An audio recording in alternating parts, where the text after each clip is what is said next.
اے ایمان والو، انصاف پر قائم رہو اور اللہ کے لیے سچی گواہی دو، خواہ یہ تمہارے اپنے خلاف یا تمہارے ماں باپ اور رشتہ داروں کے خلاف ہی ہو۔ اگر کوئی امیر ہے یا فقیر تو اللہ ان دونوں کا زیادہ خیر خواہ ہے،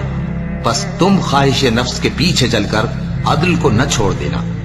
اگر تم لگی لپٹی بات کہو گے یا سچائی سے پہلو دہی کرو گے تو جان رکھو اللہ تمہارے سب کاموں سے واقف ہے۔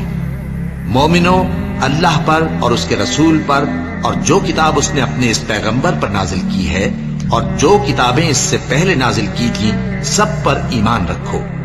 اور جو شخص اللہ اور اس کے فرشتوں اور اس کے کتابوں اور اس کے پیغمبروں اور روز قیامت سے کفر کرے وہ رستے سے بھٹک کر دور جا پڑا۔ جو لوگ ایمان لائے پھر کافر ہو گئے، پھر ایمان لائے پھر کافر ہو گئے، پھر کفر میں بڑھتے گئے، ان کو اللہ نہ تو بخشے گا اور نہ انہیں سیدھا رستہ دکھائے گا۔ اے پیغمبر، منافقوں یعنی دو رخے لوگوں کو بشارت سنا دو کہ ان کے لیے دکھ دینے والا عذاب تیار ہے۔ وہ جو مومنوں کو چھوڑ کر کافروں کو دوست بناتے ہیں، کیا یہ ان کے ہاں عزت حاصل کرنی چاہتے ہیں؟ سو عزت تو سب اللہ ہی کی ہے،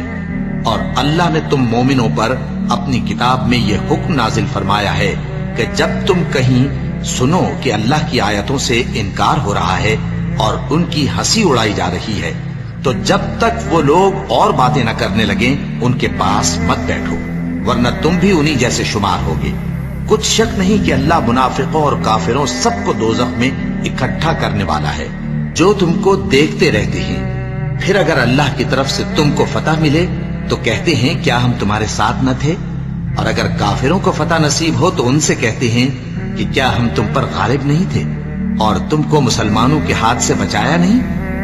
اب اللہ تم سب میں قیامت کے دن فیصلہ کر دے گا، اور اللہ کافروں کو مومنوں پر ہرگز غلبہ نہیں دے گا۔